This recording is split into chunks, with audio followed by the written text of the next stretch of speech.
పంచభూతలింగాలు ఎక్కడున్నాయో వాటి విశిష్టత గురించి మీకు తెలుసా? పృథ్వీలింగం, ఆకాశలింగం, జలలింగం, అగ్నిలింగం, వాయులింగం.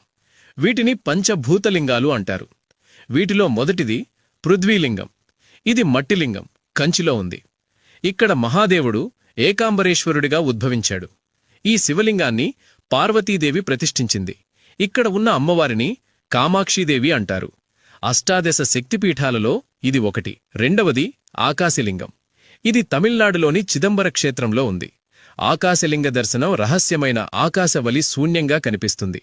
ఇక్కడ లింగ దర్శనం ఉండదు. అందుకని చిదంబర రహస్యం అని పేరు కూడా వచ్చింది.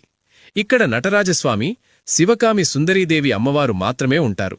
మూడవది జలలింగం. ఈ లింగం కింద ఎప్పుడూ నీటి ఊట ఉండడం వలన దీనిని జలలింగం అంటారు. ఇది తమిళనాడులోని తిరుచనాపల్లి సమీపంలో గల జంబుకేశ్వర క్షేత్రంలో ఉంది. ఇక్కడ స్వామివారు జంబుకేశ్వరుడు, అమ్మవారు అఖిలాండేశ్వరి. బ్రహ్మహత్యా పాతక నివారణ కోసం మహాదేవుడు ఇక్కడ జంబుకా వృక్షం కింద తపస్సు చేసినందుకే శివుడికి జంబుకేశ్వరుడు అని పేరు వచ్చింది.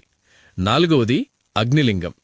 తమిళనాడులోని అరుణాచలంలో తిరువన్నమాలయ క్షేత్రంలో జ్యోతిర్లింగంగా ఉద్భవించాడు. అరుణాచల శిఖరంపై ఒక అగ్నిలింగం ఉద్భవించి తేజోలింగం అయ్యాడు. ఆయన పేరే అరుణాచలేశ్వరుడు. ఐదవది వాయులింగం. ఆంధ్రప్రదేశ్ తిరుపతికి దగ్గరలోనే శ్రీకాళహస్తి క్షేత్రంలో వాయులింగంగా ఉద్భవించాడు. ఇక్కడ శివుడిని శ్రీకాళహస్తీశ్వరుడు అని అంటారు. అమ్మవారి పేరు జ్ఞానప్రసునాంబ. సాలెపురుగు, పాము, ఏనుగుకి మోక్షం కల్పించి తనలో కలుపుకున్న క్షేత్రం శ్రీకాళహస్తీశ్వర క్షేత్రం.